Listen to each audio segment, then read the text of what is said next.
In the heart of southern Africa, there is a place that defies the continent's arid reputation. A miracle of water in a sea of sand. Beneath a sun that can scorch the earth to dust lies a land not born of rock or soil, but from water itself. This is the Okavango Delta, an immense inland wetland, a sprawling oasis that pulses with a life force drawn from distant highlands. It is a world painted by the flood, a temporary kingdom that appears and vanishes with the seasons.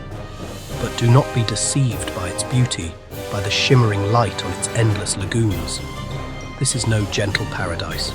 This is an arena, a battleground where the rules are written by the rhythm of the water and the raw, uncompromising law of survival. Every creature that walks this land or swims its waters understands this truth in its very bones. It begins with a whisper, hundreds of kilometers away in the Angolan highlands. A seasonal pulse of rain, a gathering of streams that merge into a relentless force. This is the annual flood, the lifeblood of the delta. It travels for months, a slow-motion wave of creation that breathes life back into a parched landscape. The water does not rush, it seeps, it spreads, reclaiming the land inch by inch.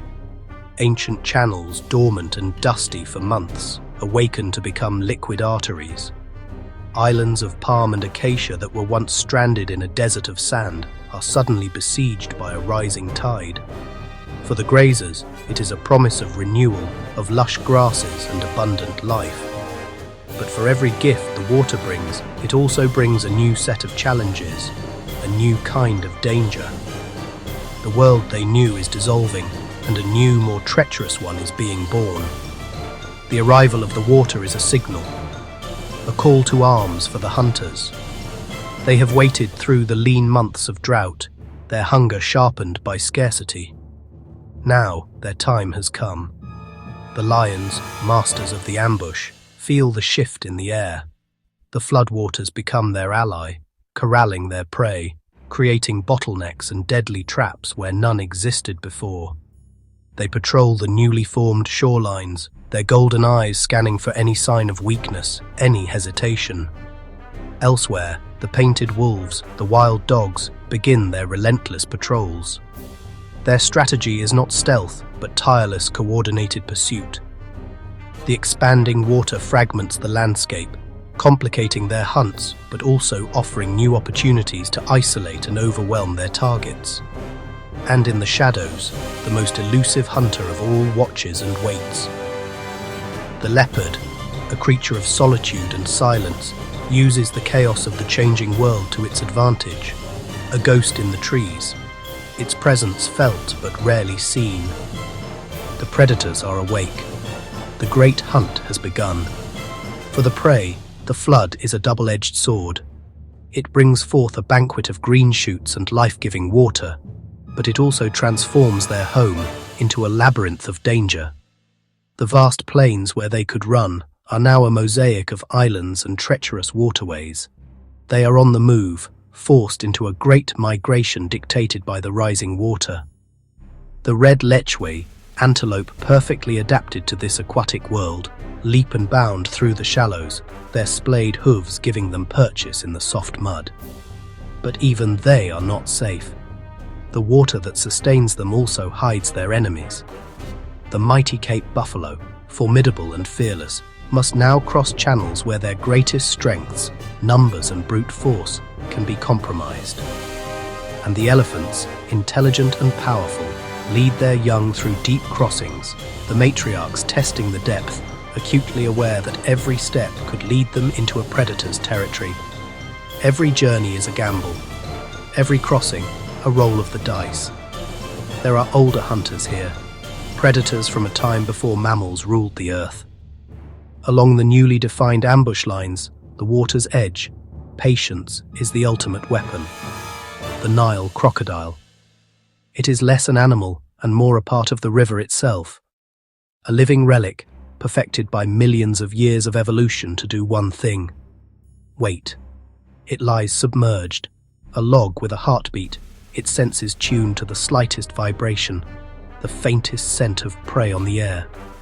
For hours, Even days, it can remain perfectly still, a study in lethal conservation of energy. It watches the herds gather, sensing their thirst, their need to cross. It is the gatekeeper of the channels. The surface of the water tells no tales of the behemoth below. But then, in a fraction of a second, the water erupts. An explosion of primeval fury, of scales and teeth. The attack is pure, terrifying efficiency. A sudden, violent end delivered from the depths. In the Okavango, the deadliest threats are often the ones you never see coming.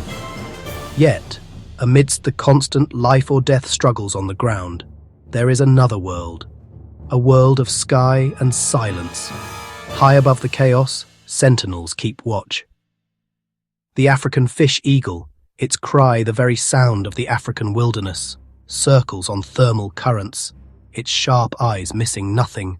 It is a spectator to the drama below, but also a participant, a hunter in its own right, snatching fish from the water with breathtaking precision. The vast open sky offers a sense of peace, a stark contrast to the tension at the water's edge. Here, the only sound is the wind whispering through the papyrus reeds, a sound that has remained unchanged for millennia. This is the Delta's moment of quiet contemplation. But even in the silence, there is an underlying tension. The vultures circling high overhead are not admiring the view. They are waiting. They are the clean-up crew, the final act in the daily plays of survival. Their patient circling is a constant reminder that in this place, life and death are inextricably linked. The cycle always turns. The promise of the flood is a temporary one. As the sun intensifies and the rains in the distant highlands cease, the life-giving pulse begins to weaken. The water that created this paradise now begins its slow, inexorable retreat. The retreat is more cruel than the advance. It leaves behind a landscape of desperation. Lush floodplains revert to cracked, barren earth. The sprawling lagoons shrink into isolated pools, concentrating not just the remaining fish, but also the predators who hunt them. For the grazers, the time of plenty is over. The green grasses wither and die, replaced by dust. Thirst becomes the new tyrant. Animals that once roamed freely are now tethered to the last remaining water sources, places where danger is most concentrated. This is the other face of the Okavango, a land tested by drought, where the weak will falter and the desperate will take ever greater risks. The battle for survival becomes more raw, more immediate. The final, brutal test begins. But there is another survivor in this epic landscape, one that has learned to live not in opposition to the water's rhythm, but in harmony with it. The people of the Delta. For centuries they have navigated these intricate waterways in their makoros, the hand-carved dugout canoes that glide silently through the reeds. They understand the flood pulse not as a threat, but as the very heartbeat of their world. Their knowledge is ancient, passed down through generations. They know the secret pathways, the safe crossings. They read the signs of the water, the sky, and the animals with an intimacy born of deep respect. They are not conquerors of this wilderness. They are a part of it. They live on the islands the flood creates, fishing its waters and moving with its ebb and flow. Their existence is a testament to a different kind of strength. Not the strength of tooth and claw, but the strength of wisdom, adaptation, and a profound connection to the land. They are the human soul of the Okavango. As darkness falls, the Okavango transforms. It becomes another kingdom entirely. The familiar world of daylight dissolves into a realm of sound and shadow, ruled by a different cast of characters. The air, thick with the scent of damp earth and night-blooming jasmine, now carries a new chorus. The deep, resonant grunt of a hippo, the whoop of a distant hyena, the soaring cough of a leopard. Every sound is a clue, a warning, a declaration of intent. This is the time of the nocturnal hunters, the creatures who use the cover of darkness to their advantage. Eyes, evolved to gather the faintest starlight, glow like embers in the bush. The night is not a time for rest. It is a time of heightened senses, of primal fear and relentless hunger. And sometimes the sky itself joins the fray. Distant storms build on the horizon, their thunder a low growl that mimics the predators below. A sudden flash of lightning reveals the entire landscape for a split second, a frozen tableau of hunter and hunted, before plunging it all back into terrifying darkness. But the night always ends. The dawn brings with it a fragile truce. As the first rays of sun cut through the morning mist, a quiet calm descends upon the delta. The survivors emerge to greet a new day. A lioness, battle-scarred but victorious, quenches her thirst. A herd of lechwe, having made it through the darkness, grazes peacefully for now. The cycle is complete, ready to begin again. This land of water and drought, of feast and famine, does not offer easy victories. It demands resilience. It rewards strength. It is a world carved by water, tested by fire, and ruled by the unbreakable spirit of those who endure.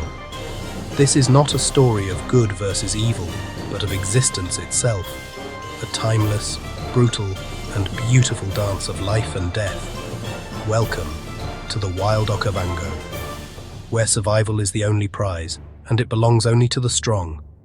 Before we leave the Delta, help this story travel.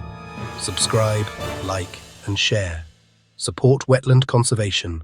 Links in the description.